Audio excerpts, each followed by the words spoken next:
Even now, at the start of the 21st century, for all our advances, we still haven't eliminated the scourge of war.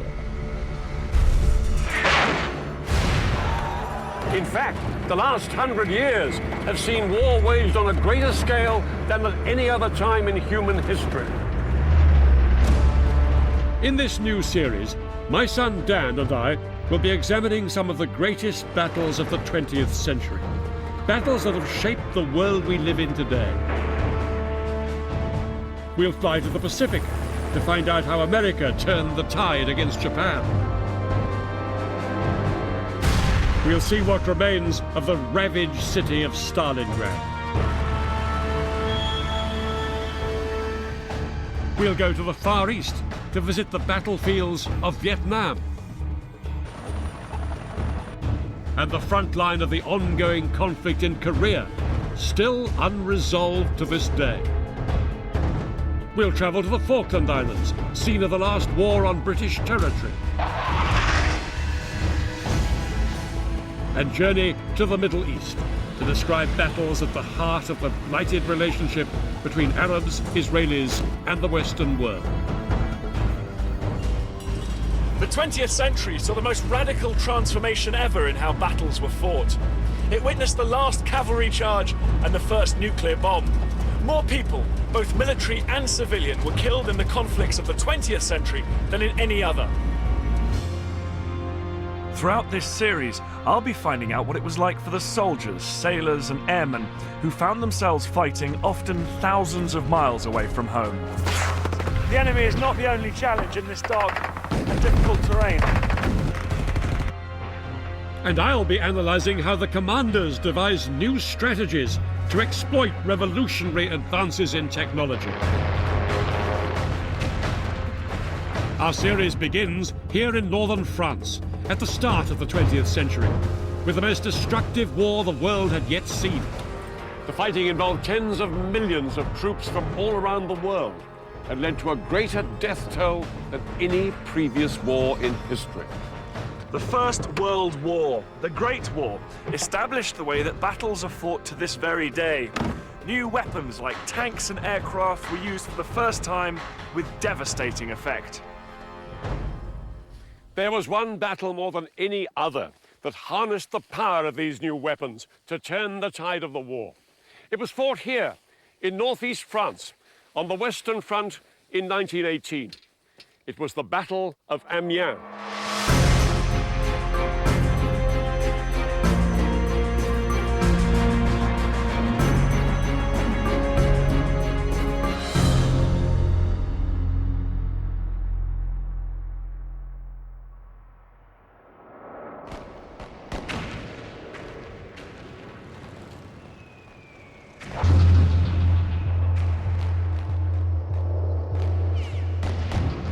By the beginning of 1918, Europe's superpowers had fought each other to a standstill on the killing grounds of northern France and Belgium.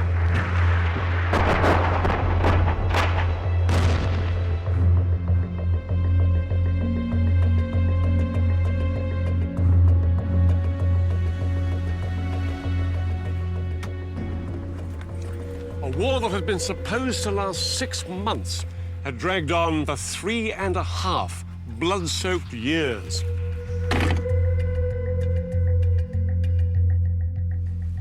When the First World War began, nobody had expected the conflict would turn out the way it did. Germany and her coalition partners, Austro-Hungary, Bulgaria and Turkey, were fighting to secure dominance in Europe and the Middle East. In the east, they had driven deep into Russia and captured huge swathes of land. And in the west, they'd invaded first Belgium and then France, expecting a quick victory. The British Army, including men from Australia, Canada, and other countries of the Empire, had helped the French secure the rest of France, but they had failed to push the Germans out. By 1918, the Allies were still where they had been 3 years earlier, with the British holding the line closest to the Channel ports. The Great War had turned into a deadly stalemate. Battles like Passchendaele, Ypres, the Somme and Verdun, further down the Western Front, had resulted in a catastrophic loss of life on both sides, but the front line had hardly moved. To break this deadlock, there would have to be a startling change of strategy. Without it, it seemed the war would never end.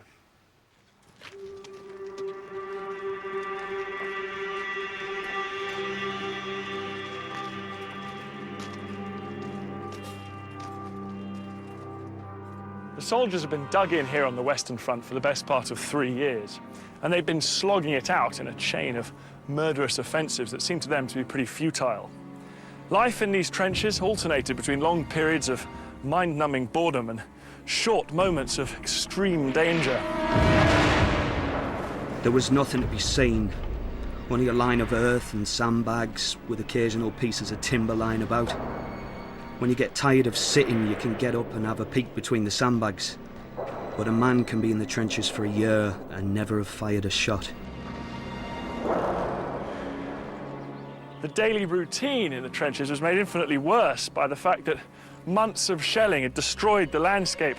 What had been a countryside of rolling farmland was now one of utter devastation.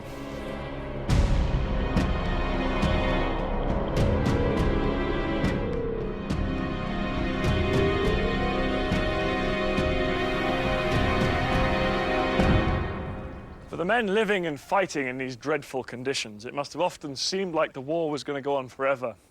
But thousands of miles away from these trenches, events were now taking place that would bring these men hope that the end of the war was finally in sight.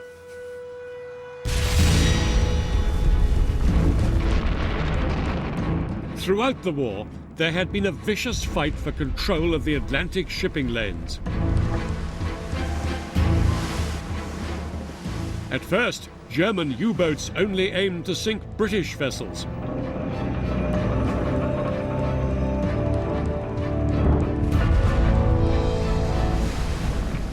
By 1917, they made the mistake of targeting supply ships belonging to the United States of America. For America's President Woodrow Wilson, this was an outrage too far, forcing him to declare war on Germany. After 3 years of watching and waiting, America was now firmly in the fight.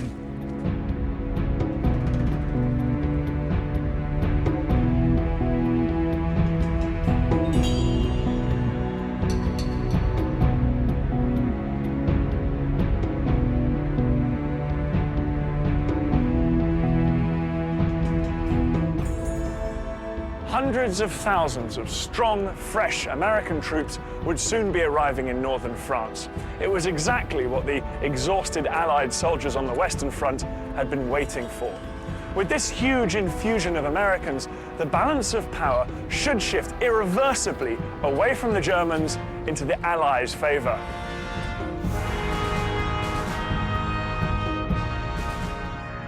As we marched through the town, the sidewalks were full of people. We felt so proud and important that such a fuss was being made over us. The French girls would jump in the ranks and throw flowers at us. Of course, we were looking forward to the great adventure ahead of us. We were looking forward to the fight.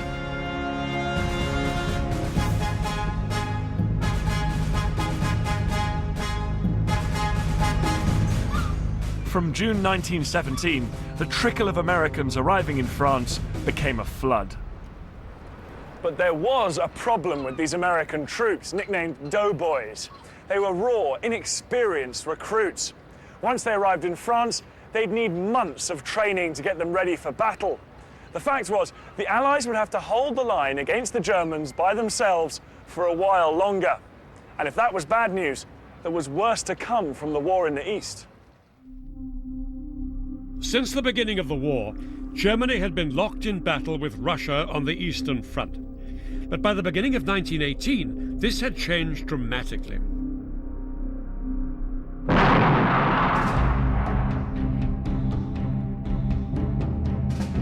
After seizing power in the Russian Revolution, communists made peace with Germany.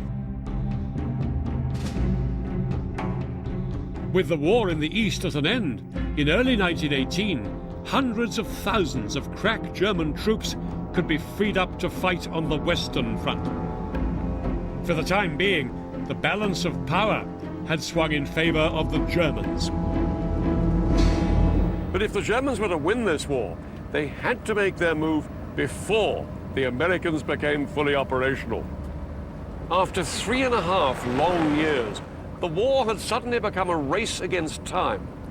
By spring 1918, it looked as if Germany would win that race.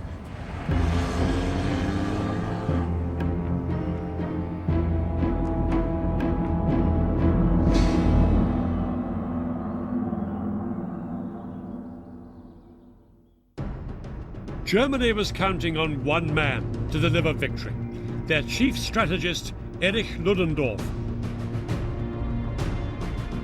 Ludendorff had presided over Germany's victory in the East. Now he planned to finish off the Allies in the West.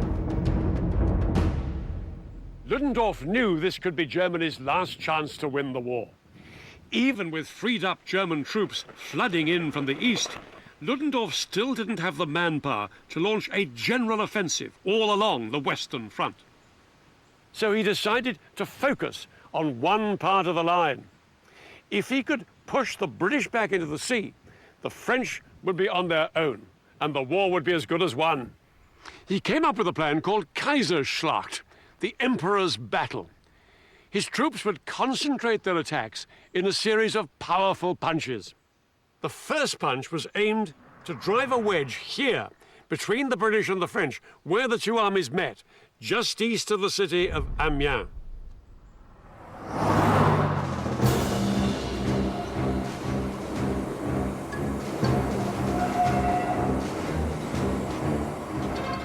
Amiens was the most important city on the Western Front, but it lay only 39 miles behind a part of the front that was poorly defended.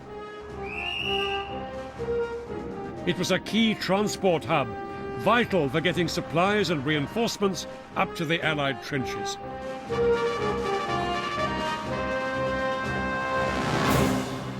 If Ludendorff could capture this city of Amiens, then he would divide the British from the French and cut their supply line. He chose March the 21st to launch his offensive and named it after Germany's patron saint, Michael. A massive force of unprecedented strength and quality began to be put together for the offensives. The German army was scoured for the toughest, fittest, and most experienced soldiers.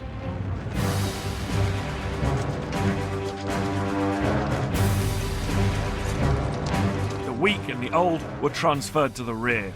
Only the very best of all would be trained up as stormtroopers, specialist units of shock troops that would punch through the Allied lines.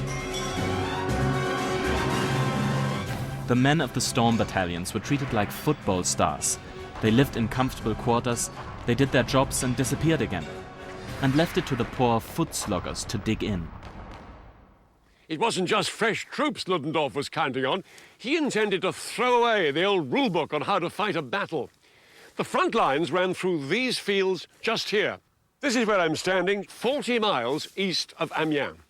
The German infantry were here, in a series of trenches skirting round the town of St. Quentin. Just a few hundred meters away across no man's land were the British infantry in their trenches. Their heavy guns further back, here and here.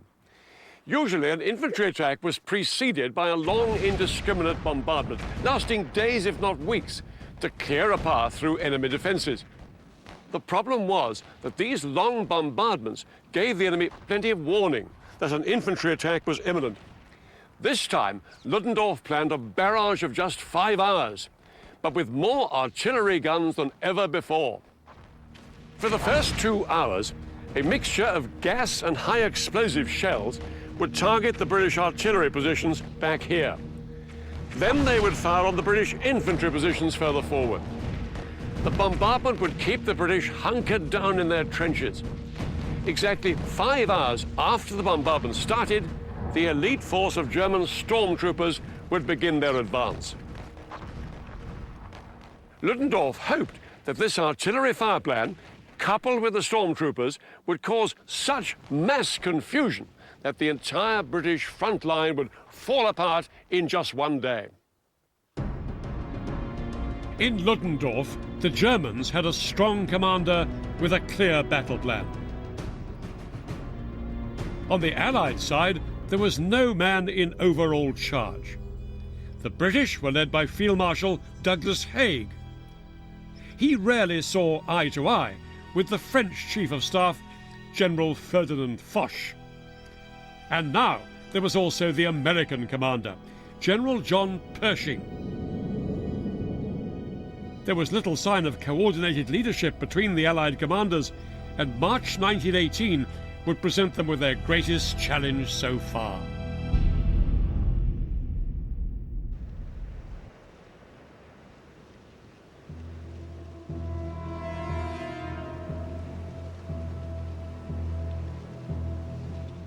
Across no man's land, the British Army were woefully unprepared to deal with any kind of offensive. The ground had frozen hard during the winter, so they didn't even have a proper network of trenches. On top of this, they'd had to take over an extra 42 miles of the front line to ease up pressure on the French. Worst of all, though, was the fact that the British government had been so horrified with the losses of 1917, they hadn't sent enough men to the front in 1918. The British Army was sitting ducks.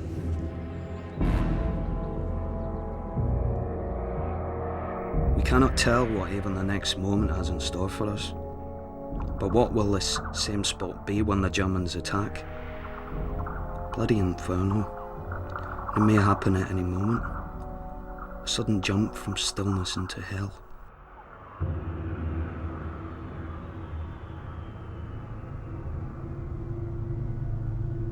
On the stroke of 4:40 a.m. on March the 21st, the eerie calm in the Allied trenches was broken by the heaviest bombardment of the entire First World War.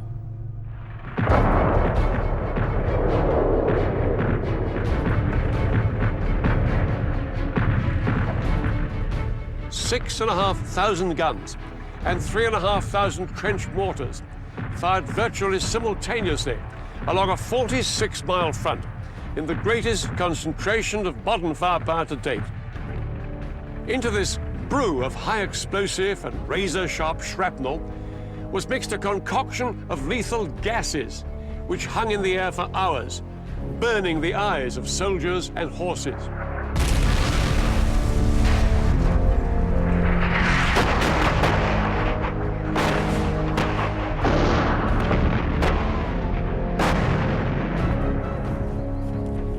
In the half-built British trenches, the German artillery bombardment was obliterating whole regiments at a time. Entire units were literally being wiped off the face of the earth. The British were being slaughtered.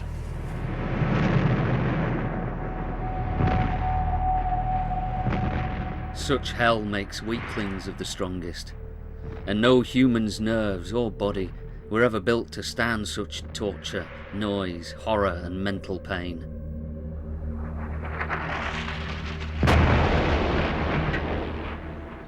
At 9:40 a.m., the first wave of German troops scrambled forward in their gas masks through the fog. They were so well prepared that they had maps showing British gun emplacements sewn into their sleeves. They were Ludendorff's elite, the stormtroopers.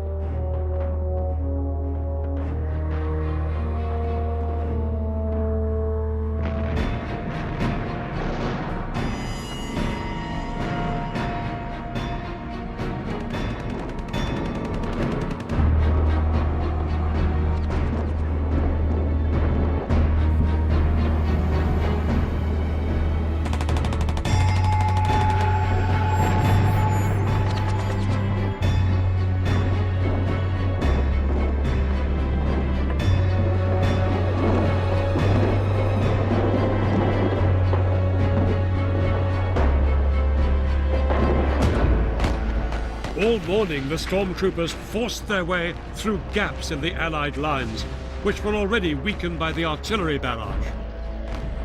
Armed with light machine guns, hand grenades and flamethrowers, they swarmed forward.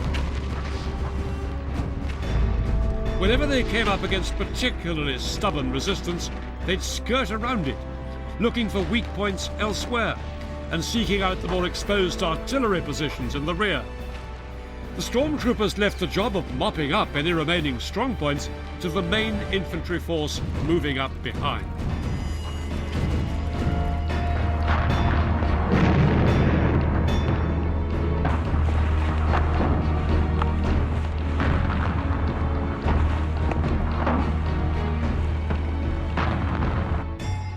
With gaps appearing all along the front line, tens of thousands of Ludendorff's regular German infantry now advanced, and were surprised at how quickly they broke through.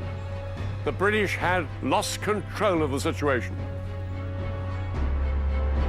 We crossed a battered tangle of wire without difficulty, and at a jump were over the front line. The English jumped out of their trenches and fled by battalions across the open. They stumbled over each other as they fled, and in a few seconds, the ground was strewn with dead. Only a few got away.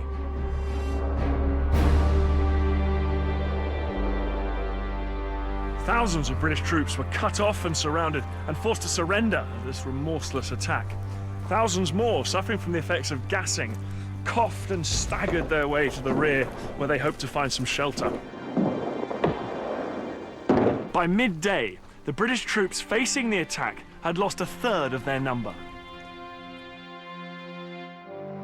A full-scale British retreat had begun. For days, the German advances continued. Then, on April the 5th, the Allies finally managed to stand firm just 11 miles from Amiens.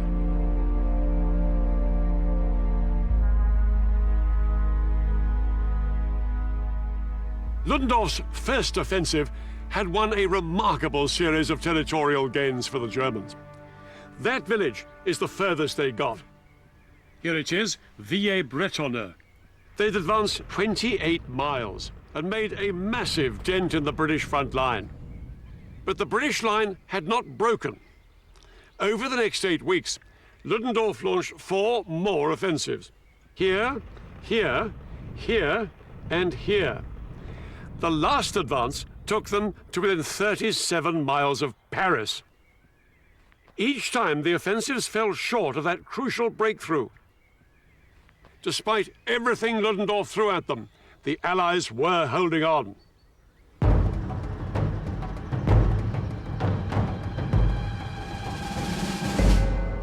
The outcome of the First World War now hung in the balance. The Germans had extended their front lines so much they were now stretched very thinly along the length of the Western Front, and the Allies were finally starting to regroup. It was a critical point in the race against time. That would mark the tip of the German advance towards Paris. Control of it gave the Germans a key strategic foothold on the road to the French capital. If the Allies were to prevent Ludendorff from strutting down the Champs-Élysées, the German stronghold in Belleau Wood would have to be cleared.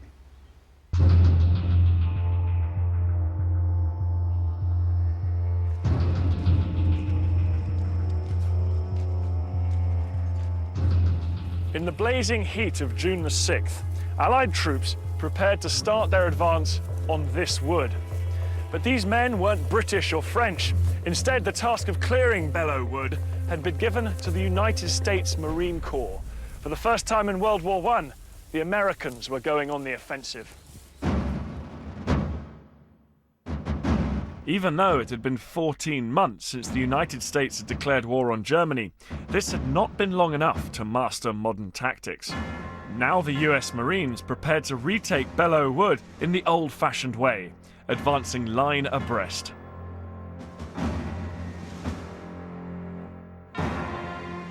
Over their heads, American guns laid a barrage of shells to soften up the German defences.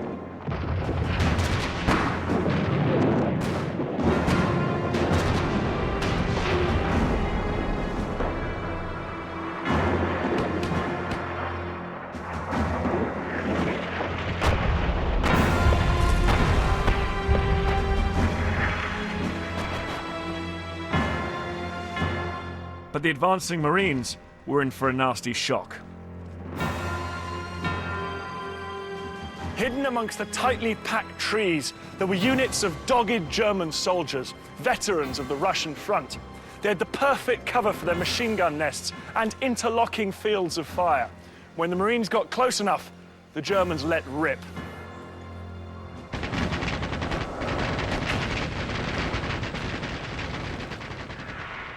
We hadn't gone 50 yards when they cut loose at us from the woods ahead.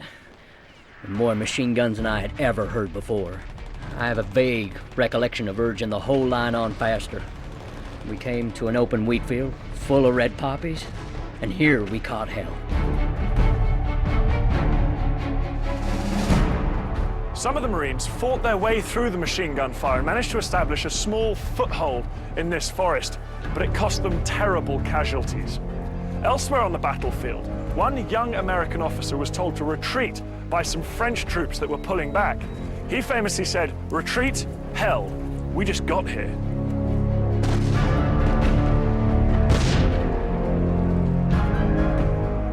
The difficulty with Belleau Wood was that you never knew where the front was. While you were fighting in one direction, all of a sudden, without warning, you would find there's some Germans to the rear that needed to be mopped up. That was Belleau Wood.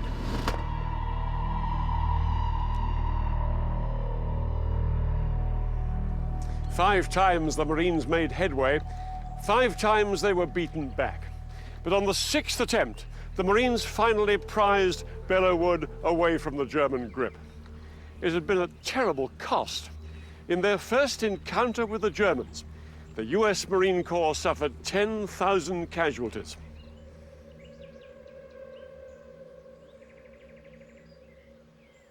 With the Allied victory at Belleau Wood, Ludendorff's path to Paris had been blocked. The Marines hadn't won the war, but they had helped save the Allies from defeat. More importantly, the Germans had come face to face with the Americans for the first time, and the doughboys had delivered a massive psychological blow to German morale. No one could now doubt that the Americans were in the war for real.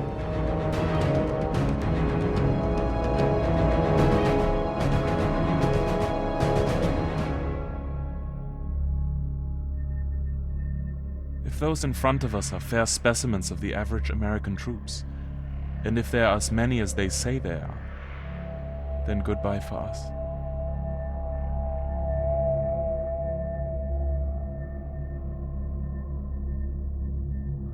Throughout the spring offensives, Ludendorff had committed everything he had, and he now came face to face with the plain truth. That his army was exhausted and overextended, and he had lost more men than he could ever replace. And for all that, he'd still failed to break the Allied line.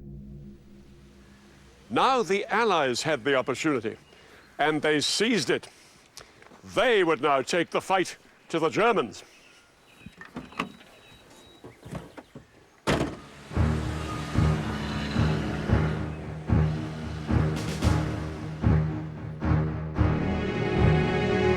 The Allied attempt to break through on the Western Front would be led by a British general, Sir Henry Rawlinson. Rawlinson had been the commander at the Battle of the Somme back in 1916, where 58,000 British soldiers had been lost in one day.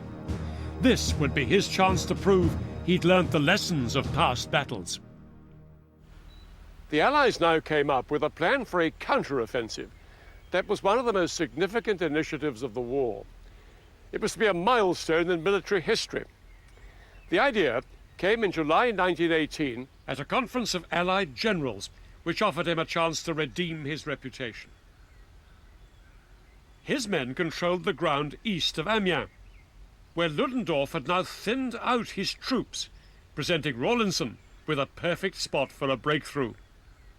What Rawlinson came up with was an imaginative and radical new strategy. He would concentrate a force of around 350,000 troops along a 17-mile front. This force would massively outnumber the Germans facing them. North of the River Somme, in this hilly country, was the British III Corps. Below them, the Australians. On the other side of this railway line, the Canadians. And next to them, the French. What attracted Rawlinson to this terrain was that apart from the rugged and more difficult ground to the north, It was dry and open, ideal territory for the Allies' newest weapon, tanks.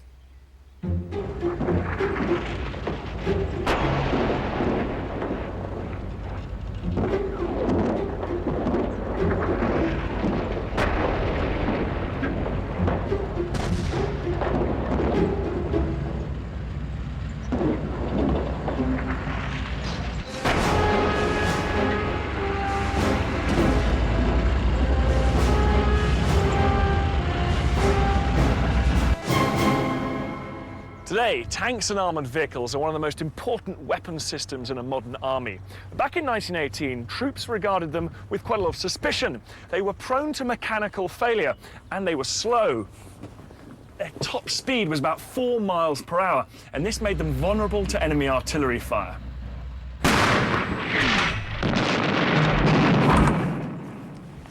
Tanks could be very claustrophobic and disorientating, but perhaps worst of all was the fact there was no separation between where the engine was and the area for the crews, which meant that after half an hour, temperatures could reach about 100 degrees Fahrenheit. Not only did the men frequently suffer from burns, but more crewmen died from carbon monoxide poisoning than were killed by enemy action.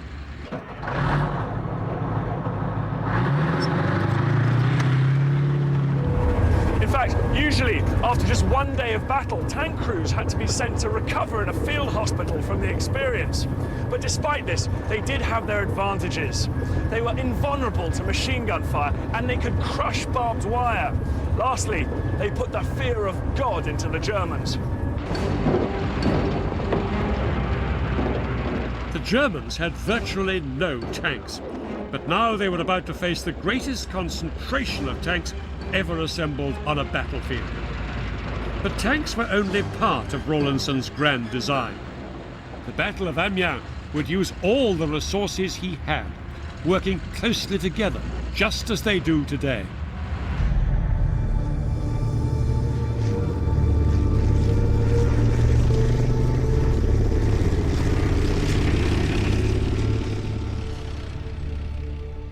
We've come to Salisbury Plain to watch a combined arms exercise, the modern-day equivalent of what Rawlinson had in mind for the Battle of Amiens.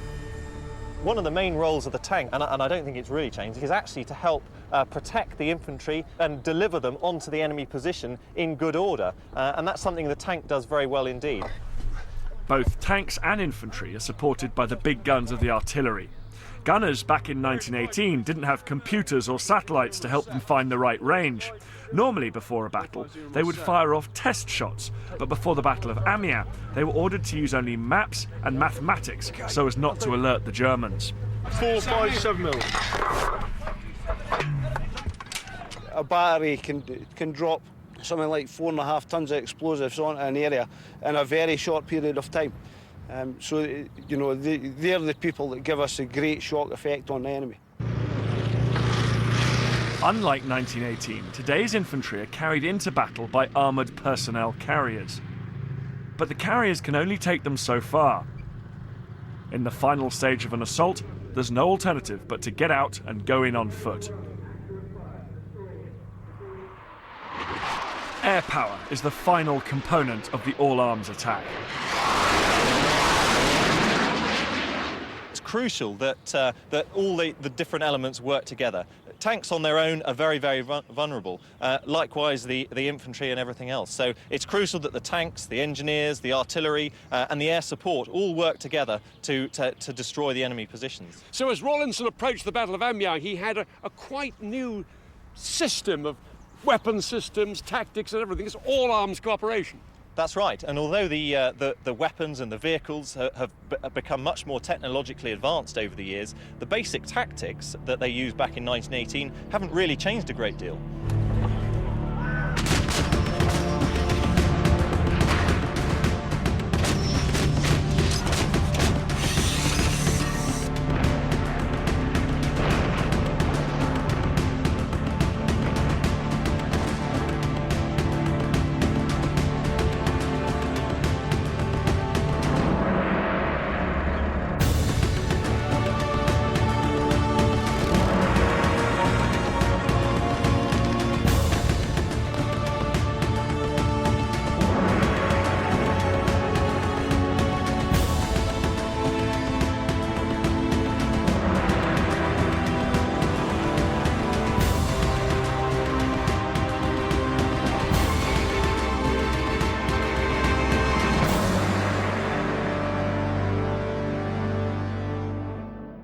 Isn't it amazing how everyone we've talked to today has kept saying what we're seeing today it began back in 1918. It's extraordinary. All their tactics really date back from then. And you consider that 2 years before 1918, it was still just a bunch of riflemen lining up in a line and walking towards the enemy trenches. It's amazing how much change happened in those 2 years. And what's so impressive, we've seen all arms working together. Aircraft, tanks, infantry, combining to overwhelm the enemy.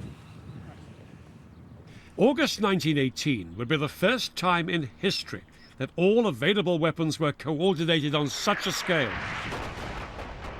To a meticulous timetable, the guns would create a curtain of fire that would move forward 100 metres every 3 minutes, wiping out many German defensive positions. Protected by the cover of fire, the Allied infantry would advance, and the closer they followed the barrage, the more likely they were to overcome their enemy. When infantry found themselves up against stiff opposition, they would call in the tanks to overrun German positions. They had lighter tanks too, called Whippets. They were twice as fast as the heavy tanks and could look for gaps in the enemy lines through which they could drive and cause havoc. They'd be the cavalry of the future. But in 1918, they could still only do 8 miles an hour. Horses were still faster, and Rawlinson had thousands of them waiting to gallop into battle. Rawlinson set his men 3 objectives. First, he drew a green line on the map, 2 miles behind the first enemy line. He gave them 2 hours to reach it. There, they'd consolidate, and new forces would pass through them and fight their way through to the red line, which he marked 3 miles further on. And if by the end of the day they could then reach his blue line, they would have achieved an 8-mile advance altogether. It would be the biggest advance in one day's fighting of any Allied force on the Western Front since the war began.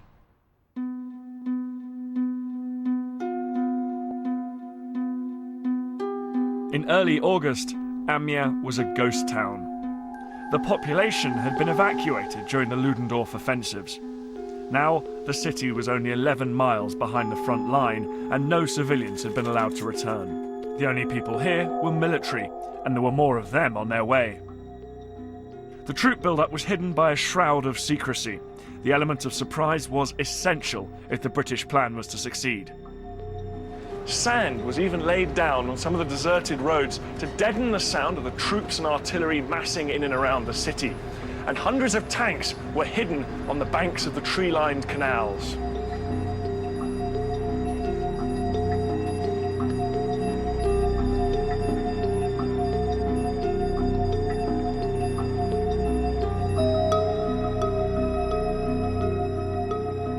To make sure each soldier knew just how important it was to maintain secrecy, a small note was pasted into their pay books. It told them that if they were captured by the Germans, they were allowed to say their name, their serial number, and their rank, and nothing else. It ended with the words, "Keep your mouths shut."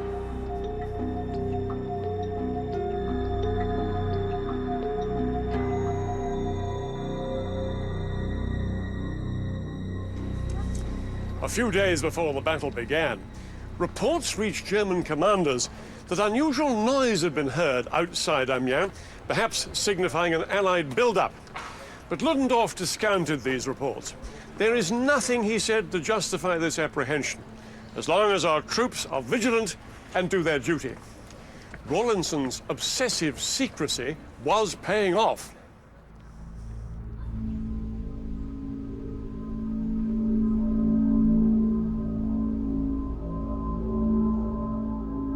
The early hours of August the 8th provided the perfect conditions for the launch of Rawlinson's elaborate plan.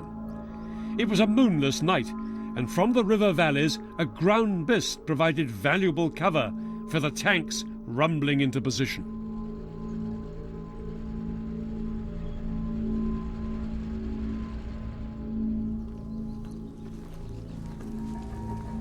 This This countryside was an anthill of activity as tens of thousands of Allied troops moved towards the front line. The men were under strict instructions. There was to be no shouting, no flashlights and no cigarettes, no unnecessary noise.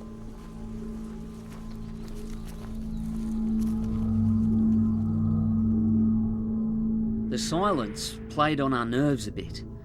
As we got our guns into position, you could hear drivers whispering to their horses and men muttering curses under their breath.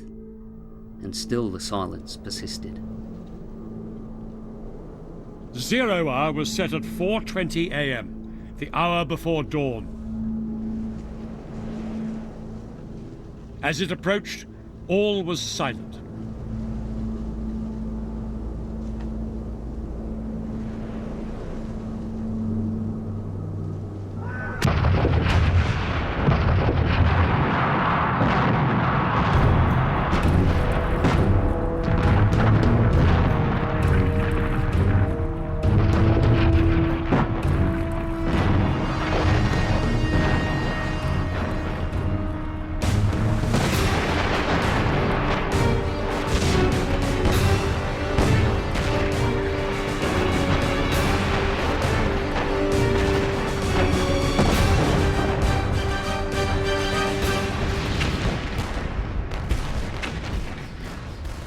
The moment British guns had opened fire on German positions, the British infantry had started their attack.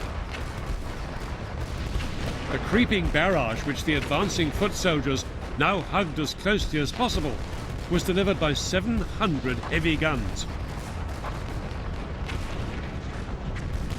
At the same time, hundreds more guns concentrated on German strongpoints and artillery positions further back. The 17 miles along the front, flares lit up the countryside as a mass of troops and tanks moved forward under the barrage.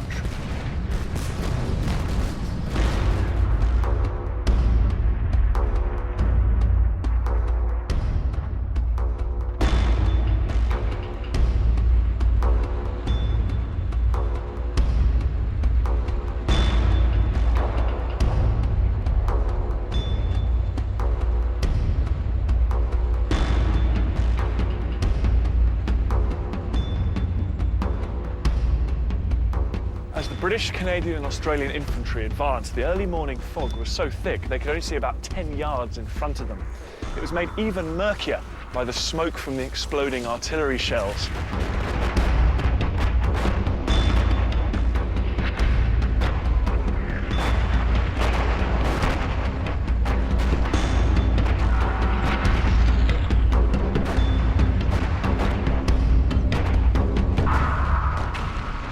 We were traveling fast. The sweat was rolling down my face. The shells were bursting everywhere, some of them very low. Machine gun bullets also whistled over us from the left flank, where the advance had been held up for a while. Precisely as planned, the creeping barrage and the almost simultaneous infantry assault took the Germans totally by surprise. Some lead Allied units stormed into enemy trenches and bunkers and captured or killed the German defenders before they had any chance to organize a counterattack.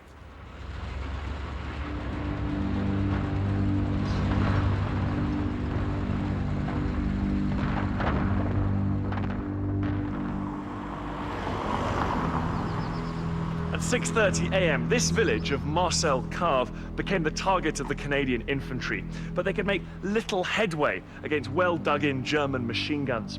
Then help appeared in the form of a lumbering Mark V British tank. Its commander, a lawyer from Somerset, sized up the situation and advanced into the village.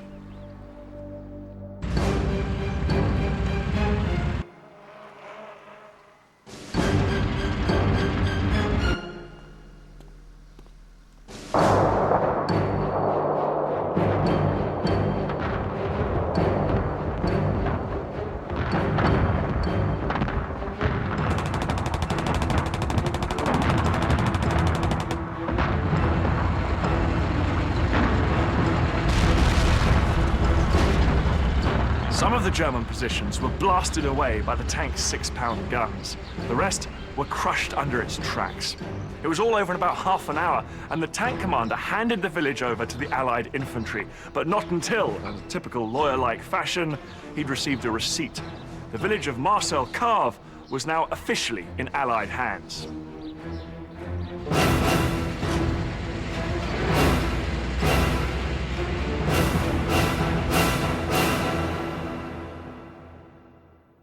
The taking of this village of Marcel-Cave put the Canadians across Rawlinson's first objective, his Green Line.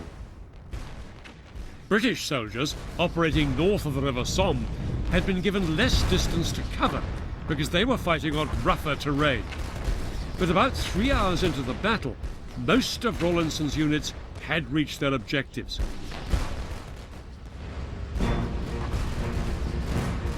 Now they could rest while new troops were pushed through to continue the attack.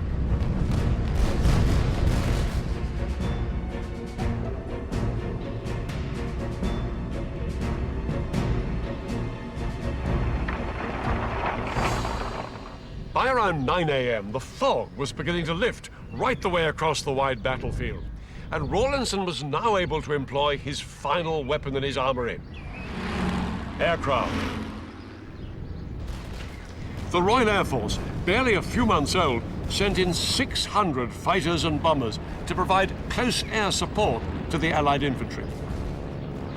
Phosphorus bombs were dropped ahead of the advancing tanks, and the planes strafed German ground targets like machine gun emplacements, which were much easier to spot from the air.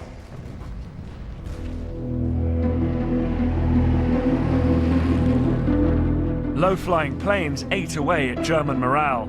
For any experienced British airman, it was a bewildering experience. We were over the target and dropping bombs before I realized we'd crossed the lines. I leaned over the side to watch them fall.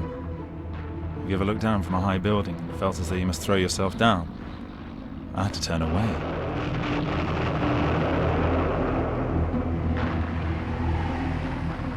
Gaps were now appearing in the German line, which the Canadian and Australian troops tried to exploit as quickly as possible. This led to one of the more bizarre sights of the day. A group of Canadian cyclists pedalled off down the road, their rifles slung across their shoulders. They were escorting a group of armour-plated cars carrying machine guns. The Allies were willing to try anything to increase their speed and mobility. The cyclists sped off down the road, looking for German positions. This mobility paid off when they came across the enemy-held village of Mézières. The cyclists rode through the back streets and overwhelmed a German machine gun post from behind. But in this area north of the River Somme, the British ran into the most stubborn resistance of all. They were heading across here towards that high ground over there called Chipilly Ridge, when they ran into concentrated fire that stopped them in their tracks.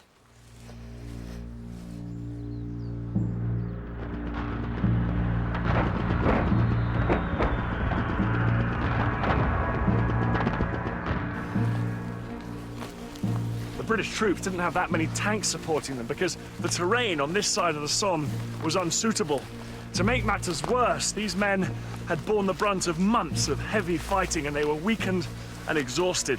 They did manage to get to the edge of this open field just opposite Chipilly Ridge over there. But as soon as they got here, they were driven back into these woods by devastating German machine gun fire.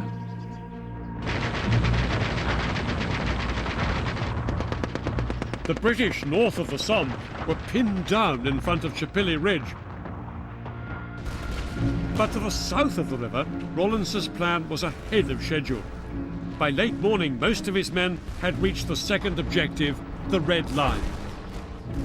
They'd moved a remarkable 5 miles in half a day. Already, some of the light Whippet tanks had pressed on at a heady 8 miles an hour, causing havoc behind enemy lines.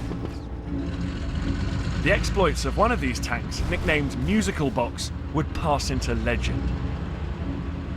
For 9 hours it ran wild. attacking German artillery from the rear, surprising resting German troops, and even ramming a truck into a stream. The Germans peppered the tank with bullets. They perforated fuel tanks stored on the roof, and soon petrol was flooding down inside the tank. The crew were forced to don gas masks as they pushed on, now ankle deep in petrol. Soon, a German shell hit the tank and it burst into flames. The 3 crewmen scrambled to escape, and as they did so, one of them was shot dead and the other 2 captured by the Germans. The British tank drivers weren't the only ones to feel the heat of the German guns that afternoon. On the southern banks of the River Somme, Australian troops were taking a beating from German artillery firing at them from across the river, from positions high up on Chipilly Ridge, which the British were still struggling to capture.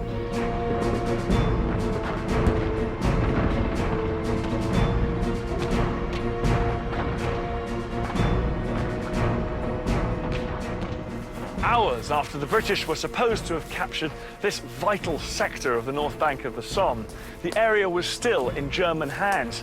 Every time British troops tried to leave the shelter of this wood, they were cut down by German machine gun and artillery fire.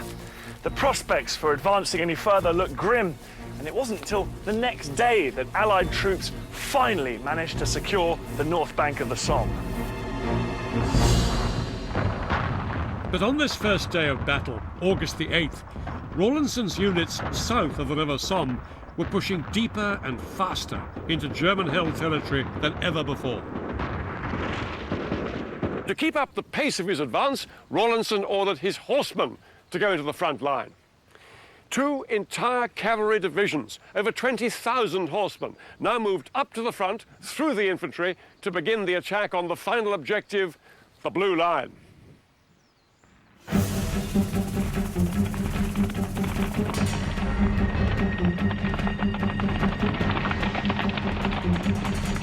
The cavalry surged forward, easily outstripping the lumbering tanks that were supposed to provide them with supporting fire. But once the horsemen left the tanks behind, they found themselves at the mercy of German machine guns.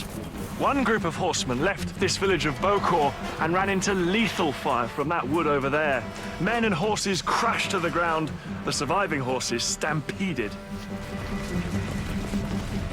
Even with this bloodshed, August the 8th would still be the British cavalry's most successful day of fighting on the Western Front during the entire war. The German line had been shattered, and for the first time in years, the cavalry could charge through the gaps. They galloped east, sowing chaos behind enemy lines and taking thousands of prisoners.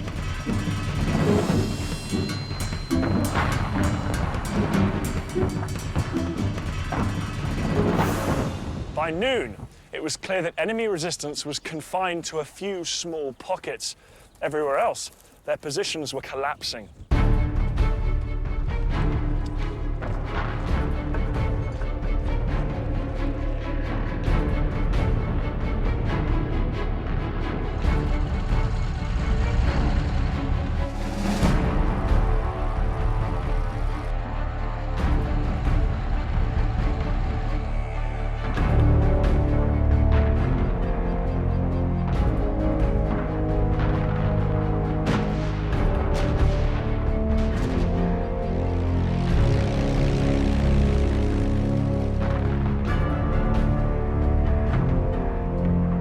Allied soldiers found that the German troops were all too willing to surrender to them.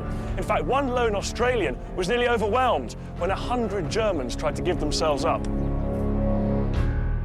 The once mighty German army was showing signs of falling apart.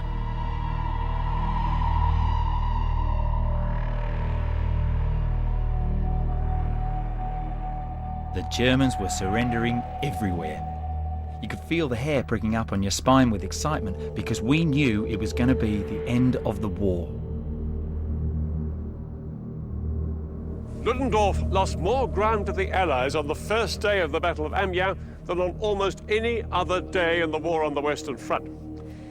But what he found even harder to accept was that entire German units had surrendered wholesale, and the skill with which the British had coordinated tanks, aircraft and artillery was beyond anything the Germans were now capable of.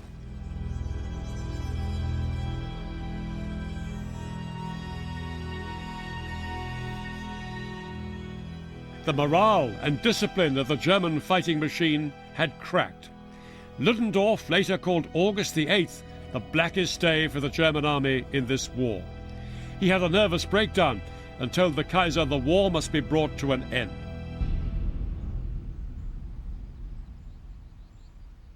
Rawlinson's attack went on for 3 more days, then finally lost momentum. The Battle of Amiens was over.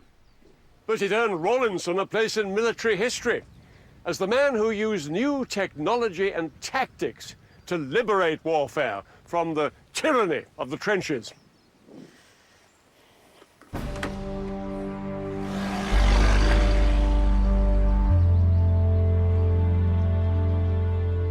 Those few days in August 1918 turned the tide of the First World War. After the Battle of Amiens, the British and French, refreshed by American troops, fought on for another 3 months, liberating more and more German-held territory. At the start of October 1918, the Germans finally asked America's President Woodrow Wilson for an armistice. Early in the morning of November the 7th, the Supreme Allied Commander, Marshal Foch, arrived here by train in the forest of Compiègne, outside Paris.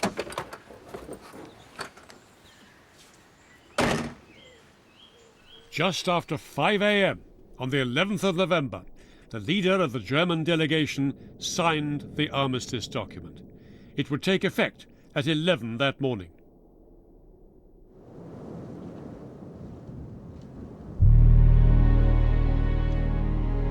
After more than 4 years of fighting and 15 million dead, the guns were now silent.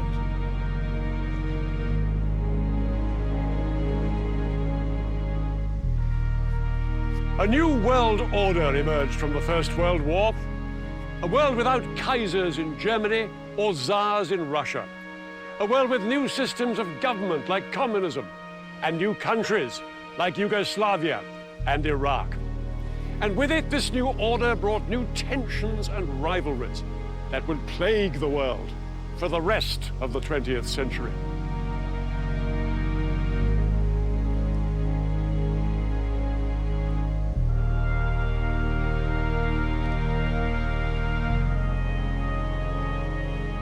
But the darkest legacy of the First World War began in a military hospital where a corporal in the German army was recovering from the effects of being gassed by the British. He was seething with resentment at what he perceived as Germany's national humiliation. That resentment would simmer away until 20 years later, it ignited a second great global conflict. That corporal's name was Adolf Hitler, and he would never forget the experience of 1918.